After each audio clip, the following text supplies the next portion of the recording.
सभी मित्रों को कुमार राजेश का नमस्कार। मित्रों, आज मैं आपको बैसाखी के त्योहार के बारे में बताने जा रहा हूँ।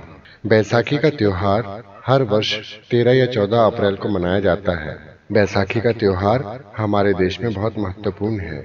यह त्योहार अन्य नए साल के त्योहारों के साथ बहुत मेल खाता है। भारत में बैसाखी का त्योहार अलग अलग क्षेत्रों में अलग अलग नाम से मनाया जाता है, जैसे पोहेला बोशाख, बोहाग बिहू, विशु और पुथंडू। बैसाखी नाम वैशाख से बना है। पंजाब और हरियाणा के किसान सर्दियों की फसल काट लेने के बाद नए साल की खुशियां मनाते हैं।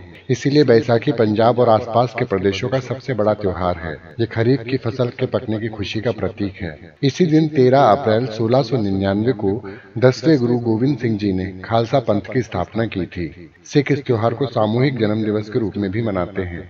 बैसाखी गुरु अमरदास द्वारा चुने गए 3 हिंदू त्योहारों में से एक है। दूसरे अन्य त्योहार हैं महाशिवरात्रि और दिवाली। प्रत्येक सिख बैसाखी त्योहार सिख आदेश के जन्म का स्मरण है, जो 9वें गुरु तेग बहादुर के बाद शुरू हुआ और जब उन्होंने धार्मिक स्वतंत्रता के लिए खड़े होकर इस्लाम में धर्म परिवर्तन के लिए इनकार कर दिया, तब मुगल सम्राट औरंगजेब के आदेश के तहत उनका सिर काट दिया गया।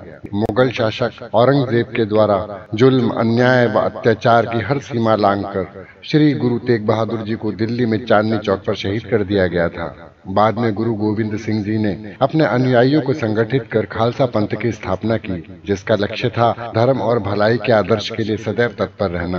पुराने रीति रिवाजों से ग्रसित, निर्बल, कमजोर व साहसहीन हो चुके लोग सदियों की राजनीति व मानसिक गुलामी के कारण कायर हो चुके थे। निम्न जाति के समझे जाने वाले कई लोगों को, जिन्हें समाज तुच्छ समझता था, दशमेश पिता ने अमृत छकाकर सिंह बना दिया। इस तरह 13 अप्रैल 1699 को श्री केसगढ़ साहिब आनंदपुर में 10वें गुरु गोविंद सिंह जी ने खालसा पंथ की स्थापना कर अत्याचार को समाप्त किया।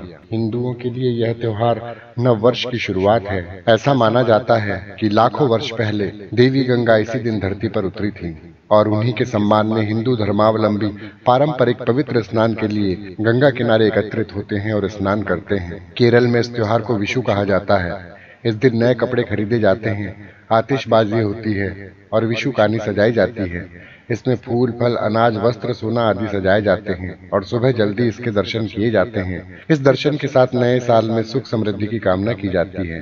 बंगाल में यह त्योहार नव वर्ष के नाम से मनाया जाता है। पंजाब में इस दिन परंपरागत नृत्य भांगड़ा और गिद्धा किया जाता है।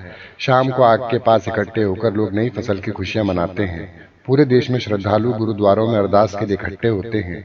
मुख्य समारोह आनंदपुर साहिब में होता है, जहां पंथ की नींव रखी गई थी। सुबह 4 बजे गुरु ग्रंथ साहब को समारोह पूर्वक कक्ष से बाहर लाया जाता है। दूध और जल से प्रतीकात्मक स्नान करवाने के बाद गुरु ग्रंथ साहब को तख्त पर बिठाया जाता है और इसके बाद पंच प्यारे पंचबानी गाते हैं। दिन में अरदास के बाद गुरु को कड़ा प्रसाद का भोग लगाया जाता है। प्रसाद लेने के बाद सब लोग गुरु के लंगर में शामिल होते हैं। श्रद्धालु इसी दिन कार सेवा करते हैं। दिन भर गुरु गोविंद सिंह और पंच प्यारों के सम्मान में शब्द और कीर्तन गाए जाते हैं। बैसाखी का आगमन प्रकृति के परिवर्तन को दर्शाता है। इसी दिन सूर्य मीन राशि से मेष राशि में प्रवेश करता है। इस कारण इसे मेष संक्रांति भी कहा जाता है। सनातन परंपरा के अनुसार विशाखा नक्षत्र पूर्णिमा में होने के कारण इस माह को वैशाख कहा जाता है। बैसाखी के त्योहार को भारतीय उपमहाद्वीप के अन्य क्षेत्रों में पोहेला बोशाख, बोहाग बिहू, विशु और पुथंडू आदि अनेक नामों से मनाया जाता है। तो मित्रों, आपको बैसाखी के बारे में ये जानकारी जरूर अच्छी लगी होगी। इसी के साथ अपने मित्र कुमार राजेश को विदा दीजिए। नमस्कार। बाजना दी पकड़िए, बाजना दी पकड़िए, सर्दी जे बागना छोड़िए, सर्दी जे बागना छोड़िए, बाजना दी पकड़िए।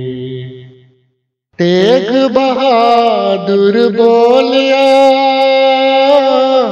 तेग बहादुर बोलिया, धर पाइए धर्म न छोड़िए, धर पाइए धर्म न छोड़िए,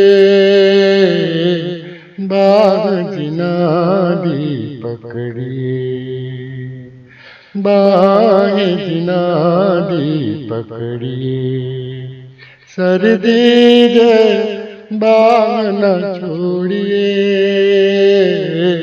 बाह जिना दी पकड़िए।